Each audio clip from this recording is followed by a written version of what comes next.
आज हमारे पास आ गया है ASUS की तरफ से लेटेस्ट गेमिंग लैपटॉप है Intel Core 5 210H प्रोसेसर और NVIDIA GeForce RTX 3050A GPU के साथ है। यह है ASUS TUF Gaming F16 laptop है। तो आज करेंगे इसके सारे टेस्ट और देखते हैं इसकी परफॉर्मेंस एंड क्या क्या अपग्रेड्स देखने को मिलते हैं। तो यह है लैपटॉप का बॉक्स और यहाँ लिखा हुआ है ASUS TUF Gaming F16। देखो अभी रिसेंटली में ये वाला मॉडल लॉन्च हुआ है और मुझे अच्छी बात ये लगी इस लैपटॉप में आपको Microsoft office 2024 life time activation मिल जाता है। तो फटाफट बॉक्स को कर लेते हैं ओपन।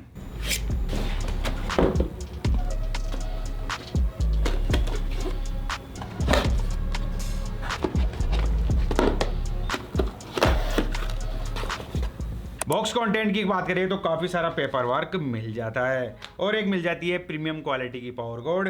साथ ही अपने को मिल जाता है ASUS का 150 वोट का एडाप्टर है और देख सकते हो इस साइज में आपको देखने को मिलेगा और इस पिन में आता है। और फाइनली प्रीमियम क्वालिटी का लैपटॉप है। फर्स्ट ऑफ ऑल इस लैपटॉप के फिजिकल ओवरव्यू की बात करूं तो ये लैपटॉप मैचा ग्रे कलर में है और बिल्ड क्वालिटी आपको काफी अच्छी देखने को मिल जाएगी। टॉप कवर में मेटल यूज की गई है और यहाँ सेंटर में टफ की ब्रांडिंग मिल जाती है। बॉटम में प्रीमियम क्वालिटी की हार्ड प्लास्टिक यूज की गई है और मुझे अच्छी बात यह लगी ये laptop US military grade certified है और वो आपको पता ही है कि कितने सारे टेस्ट होने के बाद ही ये सर्टिफिकेशन मिलता है। तो ओवरऑल यही कहूंगा कि बिल्ड क्वालिटी इस लैपटॉप की काफी अच्छी दी हुई है। साथ ही इस लैपटॉप की अगर मैं वेट की बात करूं तो 2 kg के आसपास वेट देखने को मिलेगा।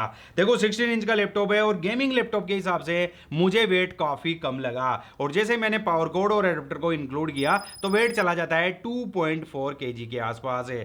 फ्रेंड्स गेमिंग लैपटॉप के हिसाब से मुझे वेट काफी कम लगा और जैसे मैं टॉप पे प्रेस कर रहा हूं तो मुझे फ्लैक्स ना के बराबर ही देखने को मिल रहा है। और वहीं इस लैपटॉप की अगर मैं बॉटम की बात करूं तो थिक रबर ग्रिप देखने को मिल जाती है और ये लैपटॉप ड्यूल फैन सेटअप के साथ आता है और देख सकते हो काफी सारा एयर इनटेक देखने को मिल जाएगा और बॉटम में ही 228 के स्टीरियो स्पीकर दिए हुए हैं और यहाँ अपने को एयर एग्जॉस्ट देखने को मिल जाते हैं और साथ ही राइट साइड में एयर एग्जॉस्ट मिल जाता है। अब देखो गेमिंग लैपटॉप है तो कूलिंग तो चाहिए ही चाहिए और इस लैपटॉप की टॉप लिड को आप सिंगल हैंड से ओपन कर पाओगे और हिंजेस की क्वालिटी पर्सनली मुझे काफी अच्छी लगी। मैक्सिमम टॉप लिड को आप यहाँ तक ले जा सकते हो और स्क्रीन बबल नाक के बराबर ही देखने को मिल रहा है और बेजल्स देख सकते हो कितने पतले बेजल्स देखने को मिल रहे हैं। 16 इंच का लैपटॉप लग ही नहीं रहा है और सामने की तरफ ही ASUS की ब्रांडिंग मिल जाती है। इस लैपटॉप की अगर मैं कीबोर्ड की बात करूं तो फुल साइज का 1 जोन RGB बैकलिट कीबोर्ड दिया हुआ है और की ट्रेवल का स्पेस 1.7 mm देखने को मिल रहा है जो कि पर्सनली मुझे काफी अच्छा लगा।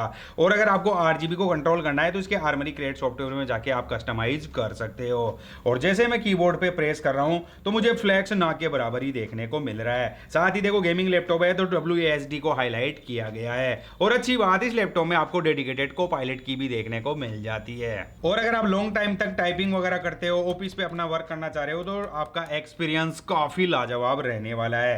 वहीं इस लैपटॉप की अगर मैं ट्रैक पैड की बात करूं तो काफी लार्ज साइज का ट्रैक पैड दिया हुआ है। जनरली गेमिंग लैपटॉप्स में इतना बड़ा ट्रैक पैड देखने को नहीं मिलता है जो फुल्ली क्लिकेबल है और विंडोज 11 के सभी जेस्चर को सपोर्ट करता है और इस ट्रैक पैड में आपको टफ की ब्रांडिंग भी देखने को मिल जाती है। साथ ही इस लैपटॉप के पाम रेस्ट एरिया पे प्रोसेसर, ग्राफिक्स और कुछ हाईलाइट फीचर्स को मेंशन किया गया है। इस गेमिंग लैपटॉप में काफी सारे एसेसरीज पोर्ट्स दिए हुए हैं। तो राइट साइड में सिक्योरिटी स्लॉट मिल जाता है। 1 USB 3.2 generation 1 type A port दिया हुआ है जिसकी डाटा ट्रांसफर स्पीड रहने वाली है 5 Gbps है। वहीं लेफ्ट साइड में पावर जैक मिल जाता है। साथ ही RJ45 पोर्ट दिया हुआ है। HDMI 2.1 पोर्ट दिया हुआ है। अगर आप इसे आउटपुट लोगे तो इसके डेडिकेटेड GPU से आपको आउटपुट मिलेगा।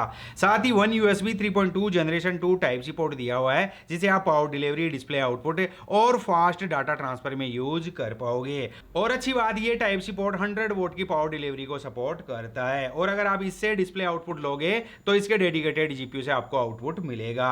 1 USB 3.2 generation 1 type A port दिया हुआ है जिसकी डाटा ट्रांसफर स्पीड रहने वाली है 5 Gbps है और लास्ट में 3.5 mm ऑडियो जैक है। इस लैपटॉप के तकनीकी स्पेक्स और अपग्रेड्स पे भी एक नजर डालते हैं तो इसमें मिलता है इंटेल का लेटेस्ट कोर 5 210H प्रोसेसर है। इसकी मैक्सिमम क्लॉक स्पीड 4.8 गीगाहर्ट्ज तक जा सकती है। टोटल 8 कोर 12 थ्रेड और 12 MB की कैश मेमोरी मिल जाती है और ये प्रोसेसर मैक्सिमम पावर ड्रॉ करेगा 115 वोट तक है और इस प्रोसेसर में 4 परफॉर्मेंस और 4 एफिशिएंट स्कोर दिए हुए हैं। काफी सारे व्यूअर्स कंफ्यूज हैं कि ये प्रोसेसर कहां तक स्टैंड आउट करेगा, तो वो मैं आपको बता दूं, इंटेल कोर i5 12500H जैसी परफॉर्मेंस आपको इस प्रोसेसर में देखने को मिलेगी। मेमोरी की बात करें तो 16 GB की DDR4 है, 3200 मेगाहर्ट्ज की रैम लगी हुई है और आप चाहो तो इन फ्यूचर में 32 GB तक अपग्रेड कर सकते हो। मेरा ASUS से डायरेक्ट यही सजेशन है कि कम से कम अभी के टाइम पे DDR5 रैम प्रोवाइड करवाओ। जब लेटेस्ट जनरेशन का प्रोसेसर लगा हुआ है, आप DDR4 रैम दे रहे हो। स्टोरेज 512 GB की PCI NVMe Gen 4 SSD लगी हुई है, जिसकी रीड एंड राइट स्पीड आपके सामने आ ही रही है और मुझे अच्छी बात ये लगी, एक एक्स्ट्रा स्लॉट प्रेजेंट है, तो आप चाहो तो पर स्लॉट 2 TB तक एक्सटेंड कर सकते हो। कनेक्टिविटी ऑप्शंस की बात करें तो लेटेस्ट वाईफाई 6 और ब्लूटूथ 5.3 दिया हुआ है और साथ ही इसमें लैन पोर्ट मिल ही जाता है, तो मोस्ट ऑफ द टाइम आपको लैन से काफी अच्छी स्पीड मिल जाएगी और इसमें इंटीग्रेटेड जीपीयू मिल जाता है इंटेल आइरिस Xe, जो कि 8 GB की शेयर्ड मेमोरी के साथ आता है और साथ ही इस लैपटॉप में आपको डेडिकेटेड जीपीयू मिल जाएगा NVIDIA GeForce RTX 3050A GDDR6 4 GB का ग्राफिक्स कार्ड है और इसकी TGB रहने वाली है 65 वोट है। काफी सारे व्यूअर्स कंफ्यूज हो सकते हैं कि 3050 और 3050A में क्या फर्क है। यहाँ मैं आपको बता दूं 3050 8 नैनोमीटर टेक्नोलॉजी पे बेस्ड था और ये 3050A 5 नैनोमीटर टेक्नोलॉजी पे बेस्ड है, तो ये पावर कंज्यूम कम करेगा और परफॉर्मेंस आपको बेटर प्रोवाइड करवा देगा। इस लैपटॉप में 16 inch full HD plus WUXGA value IPS level anti glare display दी हुई है, जिसका रेजोल्यूशन 1920x1200 दिया हुआ है। 16:10 का एस्पेक्ट रेशियो मिल जाता है, कॉन्ट्रास्ट रेशियो 1000:1 है और अच्छी बात मुझे लगी 3 मिलीसेकंड का रेस्पॉन्स टाइम मिल जाता है। गेमिंग एक्सपीरियंस काफी शानदार रहने वाला है और साथ ही गेमिंग लैपटॉप है तो 144 हर्ट्ज की रिफ्रेश रेट मिल जाती है। स्क्रीन टू बॉडी रेशियो 90% देखने को मिल जाता है और आप इस लैपटॉप को आउटडोर में भी यूज कर पाओगे क्योंकि 300 निट्स की ब्राइटनेस दी हुई है। साथ ही 45% NTSC कलर गैमर देखने को मिल जाता है। यहाँ मुझे फिर ड्रॉबैक देखने को मिल रहा है, देखो इतना लेटेस्ट लैपटॉप लॉन्च किया है, कम से कम 100% sRGB आनी चाहिए। अभी के टाइम पे कंपटीटर ब्रांड इस बजट में 100% sRGB प्रोवाइड करवा रहे हैं। देखो इस लैपटॉप में आप कलर ग्रेडिंग वाले टास्क नहीं कर पाओगे, बाकी आप OTT एप्स पे टाइम स्पेंड कर सकते हो और मूवी वगैरह देख सकते हो, कोई दिक्कत नहीं आएगी और अगर आप साइड से वीडियो देखोगे तो आपको नेगेटिव भी नहीं दिखेगा। देखो इस लैपटॉप में 228 के डाउन फायर स्टीरियो स्पीकर दिए हुए हैं और साथ ही डोल्बी एटमॉस का भी सपोर्ट मिल जाता है। ऑडियो की क्वालिटी मुझे एवरेज ही सुनने को मिल रही है। देखो ऑडियो लाउड होना चाहिए था, लेकिन वही है, डोल्बी एटमॉस का भी सपोर्ट मिल रहा है, फिर भी ऑडियो की क्वालिटी एवरेज ही आपको सुनने को मिलेगी। और अब बढ़ते हैं इस लैपटॉप के बेंचमार्क स्कोर्स की तरफ है। तो सबसे पहले सिनेबेंच 24 के स्कोर्स आपके सामने हैं, ये हैं 23 के स्कोर्स है और ये हैं Geekbench 6 के CPU और GPU के स्कोर्स है और ये हैं 3D Mark टाइम स्पाइक के स्कोर्स CPU और GPU के। देखो 3050 के हिसाब से GPU के स्कोर्स काफी अच्छे देखने को मिले और ये हैं क्रॉसमार्क के स्कोर्स, इनके बेसिस पे आप अदर लैपटॉप से कंपेयर कर सकते हो। और लास्ट में जब मैंने PC Mark 10 को रन कराया तो स्कोर्स काफी शानदार देखने को मिल रहे हैं 6630, जो कि काफी अच्छे हैं। और मैं आपको और वीडियो में बोलते रहता हूं कि जिस लैपटॉप के 5000 से अबव स्कोर्स देखने को मिलते हैं उस लैपटॉप में आप आराम से मल्टीटास्किंग कर सकते हो। और जब स्कोर्स इतने अच्छे आ रहे हैं तो मैं उम्मीद कर रहा हूं परफॉर्मेंस भी काफी अच्छी मिलेगी। तो मैंने इस लैपटॉप में एडोबी प्रीमियर प्रो और फिल्मोरा में फुल HD वीडियो प्रोजेक्ट पे वर्क किया और कुछ साउंड के इफेक्ट लगाए, कुछ ट्रांजेक्शन वगैरह ऐड किए, तो मुझे काफी स्मूथ प्लेबैक देखने को मिला। देखो इस लैपटॉप में आप आराम से 1080p की एडिटिंग बटर स्मूथ कर पाओगे। साथ ही आप इस लैपटॉप में 4K की एडिटिंग भी कर पाओगे, 1 से 2 लेयर तक बेसिक लेवल की आप 4K की एडिटिंग कर सकते हो। ज्यादा लेयर अगर आप ऐड करोगे तो फिर लैग देखने को मिलेगा। देखो ओवरऑल परफॉर्मेंस काफी अच्छी मिल रही है। साथ ही मैंने इस लैपटॉप में फोटोशॉप में भी वर्क करके देखा था, काफी स्मूथ एक्सपीरियंस रहा। आप आराम से इस लैपटॉप में 3D मॉडलिंग, ऑटोकैड से रिलेटेड वर्क है और आप हाई लेवल की कोडिंग वगैरह भी आप आसानी से कर पाओगे। और फिर मैंने सोचा क्यों ना इस लैपटॉप में वीडियो रेंडर भी करके देख लेते हैं, जो मैं हर लैपटॉप में टेस्ट कराता हूं। तो इस लैपटॉप ने टाइम लगाया ओनली 40 सेकेंड है और जब मैंने वीडियो एनकोड किया 4K टू 1080p 1 मिनट की वीडियो फुटेज थी, तो इस लैपटॉप ने टाइम लगाया ओनली 45 सेकेंड है। देखो फ्रेंड्स ओवरऑल इस लैपटॉप की परफॉर्मेंस ने मुझे काफी इंप्रेस किया है और ये गेमिंग लैपटॉप है। तो अब बढ़ते हैं इस लैपटॉप की ग्राफिकल परफॉर्मेंस की तरफ है, देखते हैं RTX 3050A GPU कैसा परफॉर्म करता है। तो सबसे पहले मैं प्ले करने जा रहा हूं स्नाइपर इलाइट 4। गेम सेटिंग्स की बात करें तो मैंने इस गेम को फुल HD प्लस और अल्ट्रा सेटिंग्स पे पे प्ले किया है और जैसा कि आप देख पा रहे हो CPU टेम्परेचर 80 डिग्री के आसपास जा रहा है और CPU 35% यूज आ रहा है। GPU का टेम्परेचर 70 डिग्री तक जा रहा है और GPU मैक्सिमम पावर ड्रॉ कर रहा है 50 वॉट है। वैसे मैं आपको बता दूं ये ग्राफिक्स 65 वोट की TGP के साथ आता है, तो यहाँ 50 वोट ही यूज आ रहा है और रैम अप्रोक्स 10 GB के आसपास यूज आ रही है। देखो गेम काफी स्मूथ चल रहा है और गेम में मुझे कहीं भी कोई लैग देखने को नहीं मिला और ये मैं क्या देख रहा हूँ FPS में काफी फ्लैक्चुएट देखने को मिल रहा है। 50 से 100 FPS की फ्रेम रेट मिल रही है। नेक्स्ट गेम मैं प्ले करने जा रहा हूं world war Z. Game settings की बात करें तो मैंने इस गेम को फुल HD मीडियम ग्राफिक्स पे प्ले किया है और जैसा कि आप देख पा रहे हो CPU टेम्परेचर 90 डिग्री के आसपास जा रहा है, लेकिन यहाँ मैं आपको बता दूं 90 डिग्री से नीचे ही टेम्परेचर थे, मैक्सिमम कभी कभार 90 डिग्री टच कर रहा था और CPU 95% यूज आ रहा था। GPU टेम्परेचर 75 डिग्री के आसपास जा रहा था और GPU मैक्सिमम पावर ड्रॉ कर रहा था 45 वोट है।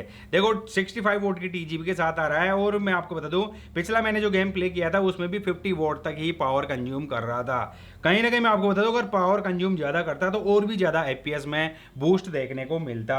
रैम अप्रोक्स 12 GB के आसपास यूज आ रही है और इस गेम में भी मुझे FPS में काफी फ्लैक्चुएट देखने को मिली है। 60 से 100 FPS की फ्रेम रेट मिल जाती है। गेम काफी यहाँ भी स्मूथ चल रहा था, कहीं कोई मुझे लैग देखने को नहीं मिला और इस लैपटॉप के थर्मल्स भी काफी अच्छे से मैनेज किए गए हैं। नेक्स्ट गेम में प्ले करने जा रहा हूं अनचार्टेड 4। गेम सेटिंग्स की बात करें तो मैंने इस गेम को फुल HD प्लस और मीडियम ग्राफिक्स पे प्ले किया है और DLSS को मैंने रखा है अल्ट्रा पे। CPU टेम्परेचर 95 डिग्री तक टच कर रहा था और CPU यूजेज आ रहा था 85% है। GPU टेम्परेचर 80 डिग्री तक जा रहा था और GPU मैक्सिमम पावर ड्रॉ कर रहा था 50 वोट तक है। इस गेम में भी GPU 50 वोट से ऊपर पावर कंज्यूम नहीं किया है और रैम अप्रोक्स 12 GB के आसपास यूज आ रही है और यहाँ 80 FPS की फ्रेम रेट देखने को मिल रही है। देखो यहाँ भी गेम काफी स्मूथ चल रहा है, गेम में मुझे कहीं भी कोई लैग देखने को नहीं मिला। नेक्स्ट गेम में प्ले करने जा रहा हूँ स्पाइडरमैन 2। गेम सेटिंग्स की बात करें तो मैंने इस गेम को फुल HD प्लस और मीडियम ग्राफिक्स पे प्ले किया है। CPU टेम्परेचर 90 डिग्री के आसपास जा रहा था और CPU 70% यूज आ रहा था। GPU टेम्परेचर कुछ इश्यूज की वजह से दिखा नहीं रहा था और GPU मैक्सिमम पावर ड्रॉ कितना कर रहा है वो भी नहीं दिखा रहा था। GPU 75% यूज आ रहा है और रैम अप्रोक्स 14 GB के आसपास यूज आ रही है और जैसा कि आप देख पा रहे हो 50 से 60 FPS की फ्रेम रेट मिल रही है। गेम यहाँ भी काफी स्मूथ चल रहा है और इस लैपटॉप के थर्मल्स भी काफी अच्छे से मैनेज थे और मुझे इस गेम में काफी रियलिस्टिक ग्राफिक्स देखने को मिले और मैंने इसमें तकरीबन 4 गेम प्ले किए हैं और कहीं भी मुझे इस लैपटॉप में कोई लैग देखने को नहीं मिला। आप इस लैपटॉप में आराम से फुल HD रेजोल्यूशन और हाई ग्राफिक्स पे गेम प्ले कर पाओगे। गेमिंग लैपटॉप है तो बैटरी बैकअप से ज्यादा उम्मीद मत रखना। 4 सेल 56 वॉट आवर की बैटरी लगी हुई है। देखो स्क्रीन ब्राइटनेस को मैंने रखा था 60%, बैकलाइट ऑफ थी, कुछ मूवी वगैरह देखी, कुछ इंटरनेट ब्राउजिंग वगैरह किए और कुछ बेसिक से टास्क किए, तो बेसिक यूजेज में मुझे 2 से 2.5 घंटे के आसपास ही बैटरी बैकअप मिला।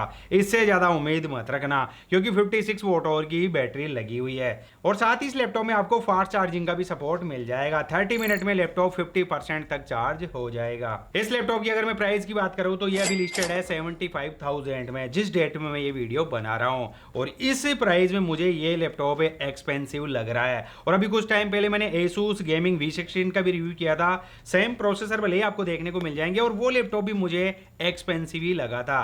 देखो फ्रेंड्स, अगर आप मेरा पर्सनल ओपिनियन लेना चाहते हो और ये लैपटॉप आपको ऑफर सेल के दौरान 60,000 के बजट में मिलता है तो बिना किसी डाउट आप इस लैपटॉप के लिए जा सकते हो। अगर आपको ये लैपटॉप परचेज करना है तो इसका बेस्ट बाय लिंक आपको डिस्क्रिप्शन में मिल जाएगा। सो आई होप आपके लिए ये वाला वीडियो यूजफुल रहा होगा। वीडियो अच्छा लगा हो तो वीडियो को लाइक कर दीजिए, चैनल पर पहली बार आए तो चैनल को सब्सक्राइब कर लीजिए। So thanks for watching, have a nice day, जय हिंद, वंदे मातरम।